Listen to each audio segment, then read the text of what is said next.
Where'd you get those robes? What? I just left court. I'm a judge here. You stole those. Drop the briefcase. Turn around. Look, my ID's right here. I work upstairs. Don't reach! You're under arrest right now! I'm a federal judge. You're in a courthouse. This is insane. Hey, stop right there. Where'd you get those robes? Judge Leonard Washington stopped mid-stride in the federal courthouse parking garage, car keys in hand, and turned slowly toward the voice. His black judicial robes hung from his shoulders like they had for 23 years, since the day a president pinned his commission and he took his oath.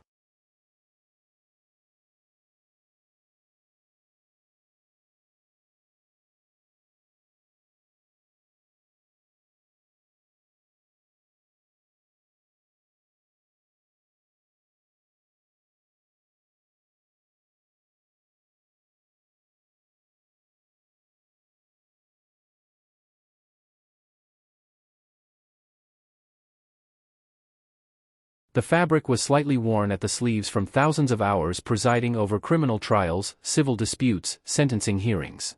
His federal court briefcase, embossed with the seal of the United States District Court, hung from his right hand. "I'm sorry, what?" His voice carried the same measured tone he used when addressing erratic witnesses or counsel who'd stepped out of line. Officer Brandon Mitchell emerged from behind a concrete pillar, hand resting on his duty belt. He was 35, 9 years on the local force, assigned to courthouse perimeter security, a post that should have made him intimately familiar with the judges who worked in the building looming above them. "Those robes. Where'd you get them?"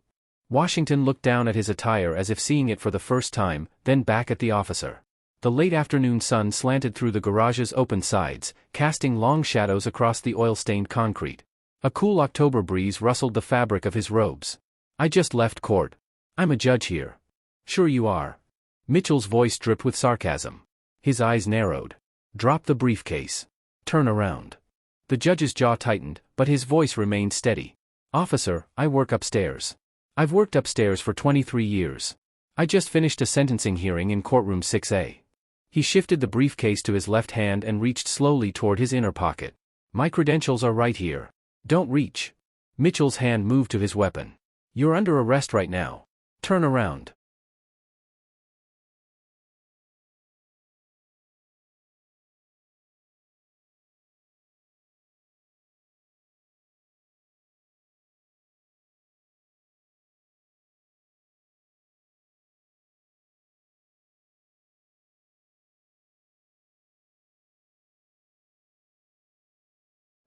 Have you ever been treated like a suspect for doing absolutely nothing wrong, in your own workplace, wearing your work clothes? Type yes or no in the comments. Washington's hands rose slowly, palms out. The briefcase dangled from 2 fingers. His car, a modest sedan parked 3 spaces away, chirped once as the key fob in his elevated hand accidentally pressed the panic button. The horn blared twice before he silenced it. "I'm a federal judge. You're standing in a federal courthouse parking garage. This is insane. Hands behind your back." Mitchell advanced, pulling handcuffs from his belt. "You stole federal property. That's a felony." "I didn't steal anything." Washington's voice carried an edge now, judicial authority bleeding through his forced calm. "Officer, what's your name and badge number?" Mitchell ignored the question, grabbing Washington's right wrist and wrenching it behind his back. The briefcase clattered to the concrete, spilling a legal pad and 2 case files. The metal cuff bit into the judge's wrist with a sharp click that echoed through the garage. "This is being recorded." Washington's voice was tight, controlled, but fury simmered beneath. "Every inch of this garage has federal security cameras. You are making a catastrophic mistake. Keep talking."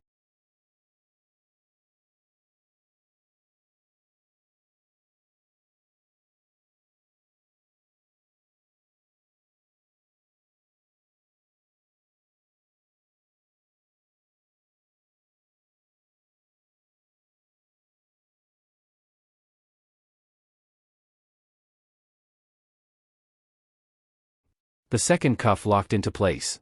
Mitchell's breath was hot against the back of Washington's neck. "Makes my report easier when you resist." "I haven't resisted anything." Washington turned his head slightly, meeting the officer's eyes. "I'm standing still. I'm complying. And I'm telling you, call your supervisor right now. Call the U.S. Marshals upstairs. Call anyone in that courthouse.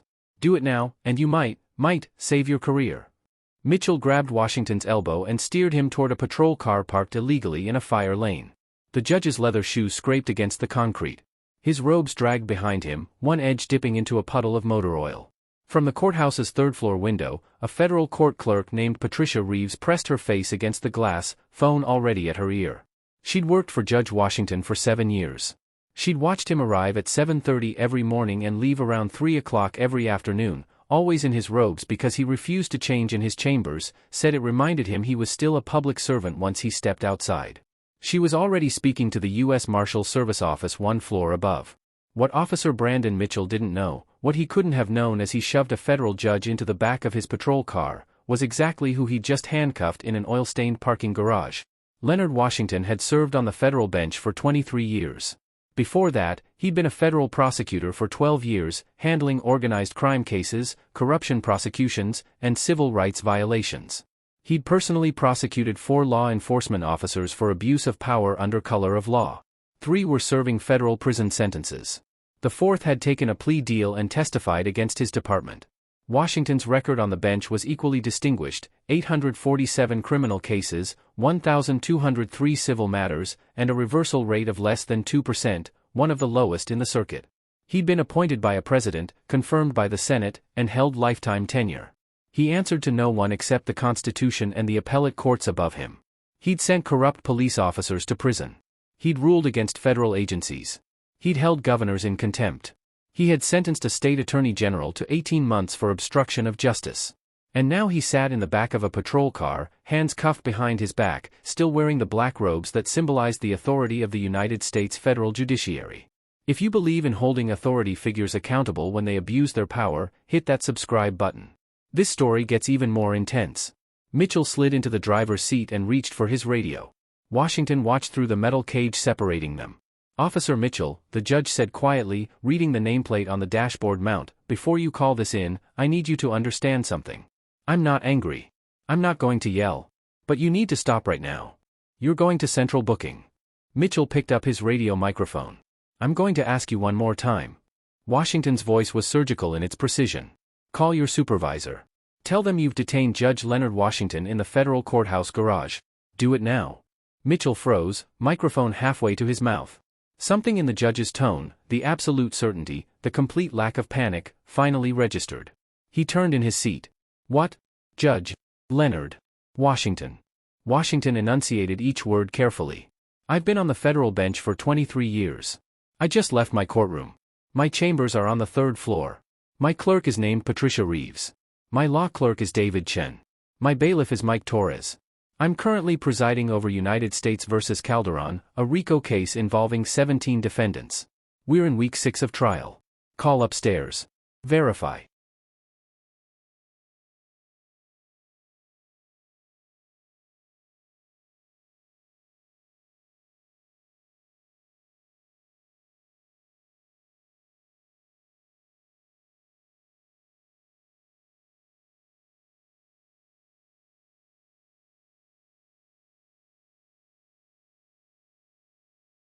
Now. The color started to drain from Mitchell's face, but his jaw set stubbornly. "If you're really a judge, why didn't you just show ID? I tried to reach for my ID." Washington's voice was steel wrapped in velvet. "You told me not to reach. You threatened me.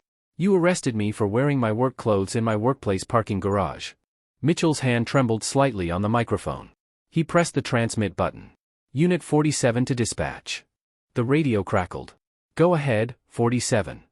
I need you to contact the federal courthouse and confirm the identity of," he swallowed hard, "Judge Leonard Washington." A pause. "Say again, 47? Just do it." Mitchell's voice cracked. "Call the courthouse. 3rd floor. Judge Leonard Washington."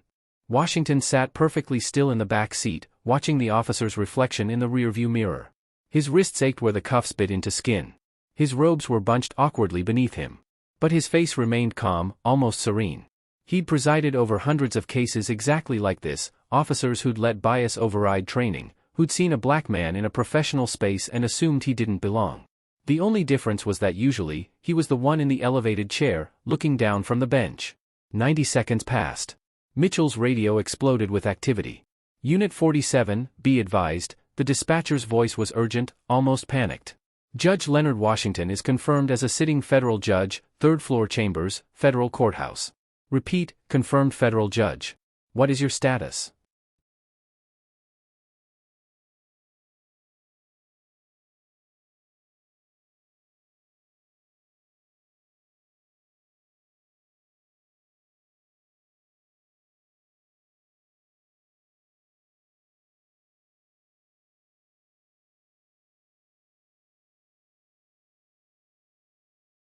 Mitchell's face went from pale to ashen. His hand dropped the microphone. It swung on its coiled cord, bouncing against the center console. Unit 47, respond. What is your status? A black SUV with federal government plates screeched into the garage, tires squealing on the polished concrete. It stopped perpendicular to Mitchell's patrol car, blocking it in. Deputy U.S. Marshal Robert Chen, no relation to the judge's law clerk, emerged before the engine stopped running. He was 48, built like a linebacker, and he'd provided security for Judge Washington's courtroom for 11 years. Chen's face was a storm as he approached Mitchell's window. He didn't knock. He yanked the door open. What the hell did you do? Mitchell stammered. He was wearing. I thought. You thought what? Chen's voice could have cut glass. You thought a black man in judicial robes in a federal courthouse parking garage stole them? You thought that was more likely than him being a judge? I didn't know. His car is parked right there. Chen pointed at Washington's sedan 3 spaces away. It has a federal judge parking placard in the windshield. His chambers are 200 feet above your head. He walks through this garage every single day. Chen moved past Mitchell, opened the rear door, and crouched beside Washington. Judge, I'm so sorry. I'm getting you out right now. Thank you, Marshal Chen. Washington's voice was quiet. The keys are on his belt. Chen stood, and his hand shot out. Give me your cuff keys. Now. Mitchell fumbled with his belt, hands shaking so badly he dropped the keys. Chen snatched them off the ground and carefully unlocked the handcuffs. Washington brought his hands forward slowly, rubbing his wrists. Red marks circled both, already darkening to bruises.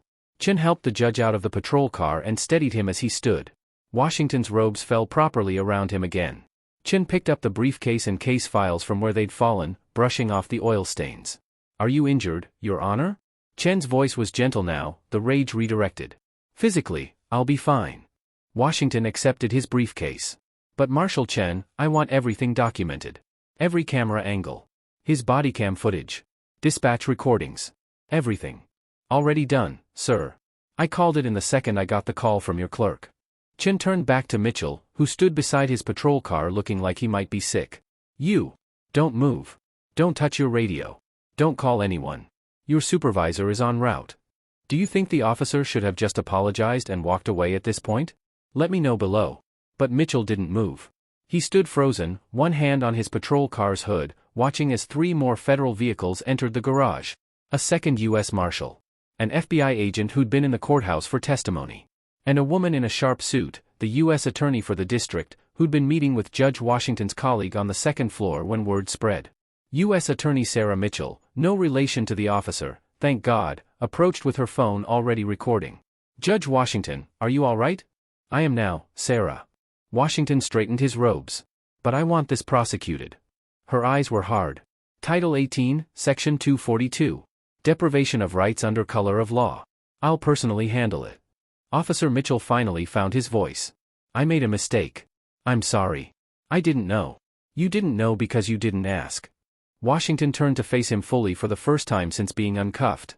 You saw a black man in judicial robes in a courthouse parking garage and your first assumption was theft. Not that I worked here. Not that I might be exactly what I appeared to be. Your first instinct was criminality. Mitchell's voice trailed off.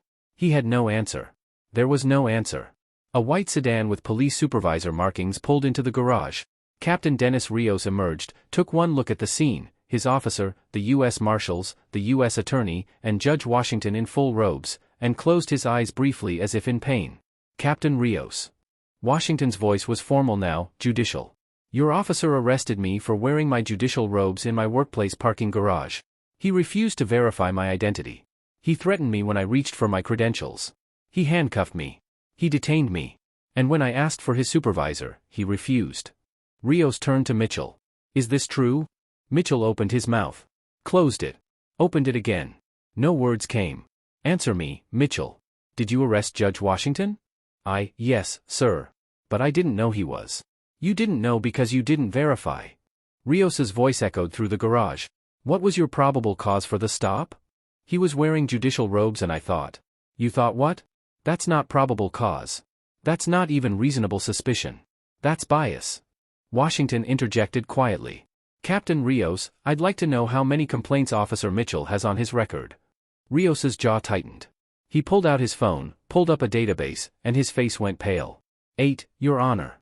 8 prior complaints. What type?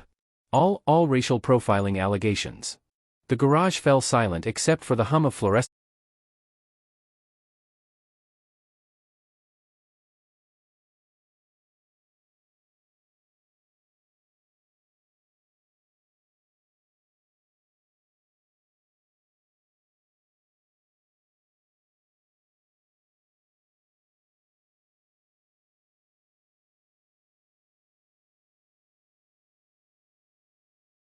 lights and the distant sound of traffic outside. 8 complaints. Washington's voice was soft, deadly. And he's still assigned to courthouse security. Still in a position to target people based on skin color. Still wearing a badge. Rios had no response. Patricia Reeves appeared at the garage entrance, breathless from running down 3 flights of stairs. Judge. Oh my God, are you okay? I'm fine, Patricia. Washington managed a small smile for his clerk. But I need you to clear my calendar for tomorrow. I have a feeling I'll be spending it with federal investigators. She nodded, tears in her eyes, and pulled out her phone to start rearranging court schedules. Washington turned back to Mitchell. Officer, I'm going to ask you a question, and I want you to answer honestly. What specific suspicious behavior did I engage in? Mitchell stared at him. His mouth opened. Closed. Opened again. What did I do? Washington continued, that gave you probable cause to believe I'd stolen federal property. Silence. Was I running? No, sir. Was I hiding? No, sir. Was I carrying anything unusual for someone leaving an office building? No, sir. So what was it? Washington stepped closer. What made you think a man in judicial robes, carrying a federal court briefcase, walking to his car in a federal courthouse parking garage, had committed a crime? The answer hung in the air, unspoken but deafening. Mitchell couldn't say it. But everyone there knew it. What would you have done in this situation? Drop your answer in the comments. The investigation moved with the efficiency of a federal machine.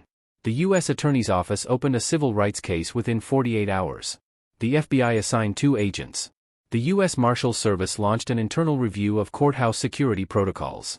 And Judge Washington, after consulting with his colleagues, recused himself from any involvement, but made it clear he expected full accountability. The garage security footage was damning. It showed Washington walking calmly to his car, keys in hand, robes clearly visible. It showed Mitchell emerging from behind a pillar where he'd been checking his phone. It showed the entire confrontation, including Washington's calm attempts to de-escalate and Mitchell's escalating aggression. The audio was crystal clear. Every word. Every command. Every warning Washington had issued.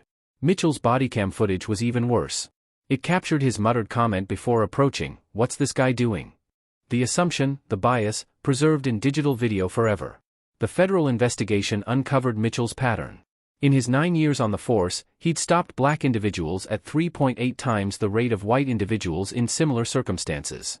His 8 previous complaints had been investigated by his department, and quietly dismissed every time. No pattern was flagged. No intervention occurred. He'd been moved to courthouse security as a low-risk assignment after the 6th complaint. Courthouse security.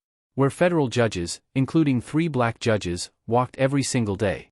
The complaint logs told a story. A black attorney stopped for loitering while waiting for a client outside the courthouse. A black court reporter questioned about her credentials in the lobby despite her ID badge. A black federal public defender asked to empty his briefcase because it looked suspicious. All Mitchell. All dismissed. The police union reviewed the garage footage. They issued a 1-sentence statement: Officer Mitchell's actions do not meet the standards we expect of our members. We will not be providing representation in this matter. Mitchell was terminated within 3 weeks. Fired with cause for civil rights violations, abuse of authority, and conduct unbecoming. His appeal was denied. The termination hearing lasted 40 minutes. The panel needed 15 minutes to deliberate. He couldn't get another law enforcement job. Every agency that ran his background check saw the federal civil rights investigation. He applied to private security firms. They Googled his name and found the courthouse garage footage, which had been released to the public as part of the court proceedings. He gave one interview to a local news station, hoping to salvage his reputation. The interviewer asked him the same question Judge Washington had asked in the garage: what specific suspicious behavior did Judge Washington engage in? Mitchell stared at the camera. His mouth worked silently. After 14 seconds of dead air, he stammered, I made a judgment call. Based on what? He had no answer. The interview ended. The footage went viral. Not for sympathy, for the devastating silence that spoke louder than any confession. Mitchell moved out of state 6 months later. He was unemployable. The federal civil rights prosecution resulted in a conviction. 18 U.S.C. Section 242, deprivation of rights under color of law. Mitchell was sentenced to 18 months in federal prison and 2 years of supervised release. The judge, not Washington, but a colleague, noted in sentencing that Mitchell had betrayed the oath he swore to uphold the Constitution by targeting a citizen based solely on race. The civil lawsuit was settled before trial for $5.2 million. The city's insurance company took one look at the garage footage and Mitchell's complaint history and pushed for immediate resolution. They knew what a jury would do. Judge Washington held a press conference on the courthouse steps, the same courthouse where he'd been arrested 10 months earlier. He wore a different set of robes, the oil-stained ones having been entered into evidence. I don't need this money, he said, his voice carrying across the plaza. I need the system to change. I need other people who don't have my resources, my credentials, my position, people who don't have lifetime appointments and federal marshals and the U.S. Attorney's immediate support, to be protected from what happened to me. He donated the entire $5.2 million. $2 million went to the NAACP Legal Defense Fund. $1.5 million established a legal aid fund for people wrongfully arrested. $1 million funded implicit bias training for law enforcement across the state. $700,000 created a scholarship fund for minority law students. He kept nothing. 3 weeks after the settlement, Judge Washington received a letter. It was from a black attorney who'd been stopped by Mitchell 2 years earlier in the courthouse parking garage, questioned about why he was there, asked for multiple forms of ID, told to move along despite having every right to be there. The letter was short. Your Honor, I never filed a complaint. I was too afraid it wouldn't matter, that I'd be labeled a troublemaker, that it would hurt my practice. I thought I just had to live with it, with being treated like I didn't belong in the same courthouse where I practiced law. You showed me I was wrong to stay silent. You showed me that even when you have every credential, every advantage, every possible form of authority, this can still happen. But you also showed me that accountability is possible. That justice is possible. Thank you for refusing to let this go. You didn't just stand up for yourself. You stood up for all of us. Washington kept that letter in his desk drawer. On difficult days, days when he questioned whether the fight had been worth it, whether anything had really changed, he took it out and read it again. The federal courthouse implemented new security protocols. All officers assigned to courthouse duty had to complete federal civil rights training. Complaint histories were reviewed quarterly. Any officer with more than 2 substantiated complaints was reassigned. Security footage was retained for 5 years instead of 30 days. The local police department overhauled its complaint review process. An independent civilian board was established. Officers with patterns of bias complaints faced mandatory retraining or termination. Mitchell's case became a teaching example in the academy. What happens when you let bias override your training? Working while black. That became the phrase that defined the case. 3 words that captured the absurdity, the injustice, the exhausting reality that even achievement, even authority, even 23 years on the federal bench couldn't protect you from being seen as a threat. Do you think $5.2 million was enough? What would real accountability look like? Drop it in the comments. Judge Washington returned to his courtroom. He still leaves every day around 2:35 p.m., still wearing his robes, still carrying his federal court briefcase. He still parks in the same spot in the courthouse garage. But now, when he walks to his car, courthouse security officers nod respectfully. Some stop to shake his hand. Others simply watch him pass, a living reminder that assumptions have consequences, that bias has a cost, that justice, real justice, requires accountability at every level. Think about what happened in that garage. A federal judge, appointed by a president, confirmed by the Senate, presiding over life and death cases for 23 years, was arrested for wearing his work clothes in his workplace. If it can happen to him, it can happen to anyone. But also think about what happened after. Washington didn't stay silent. He didn't accept an apology and move on. He demanded full accountability. He documented everything. He used every tool at his disposal, federal investigators, civil rights laws, the court system itself, to ensure this wasn't buried or forgotten. And he won. You have rights. You have the right to ask questions. You have the right to record encounters with law enforcement. You have the right to request a supervisor. You have the right to remain calm and demand accountability. Know your rights. Ask questions. Record everything.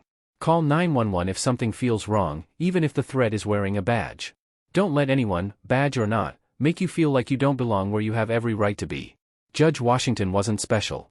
He was just a person who knew his rights, who stayed calm under pressure, who documented everything, and who refused to let injustice stand. Any person can do what he did. Judge Leonard Washington still presides over federal cases. He still walks to his car every afternoon in his judicial robes. And he still believes, has to believe, that the system can be better, that accountability can prevail, that justice isn't just a word carved in marble above courthouse doors. Because if a federal judge can be arrested for being black in America, then the work is never finished. But if a federal judge can hold the system accountable and create lasting change, then maybe, just maybe, none of us has to accept being treated like we don't belong. If this story opened your eyes or taught you something important, make sure you're subscribed for more stories like this. Share this with someone who needs to know they have the right to demand accountability, even when the person with the badge thinks they don't. We tell stories that need to be heard, stories about real people facing impossible situations and fighting for justice. Because justice isn't automatic. It's fought for. And it starts with people like you, refusing to look away.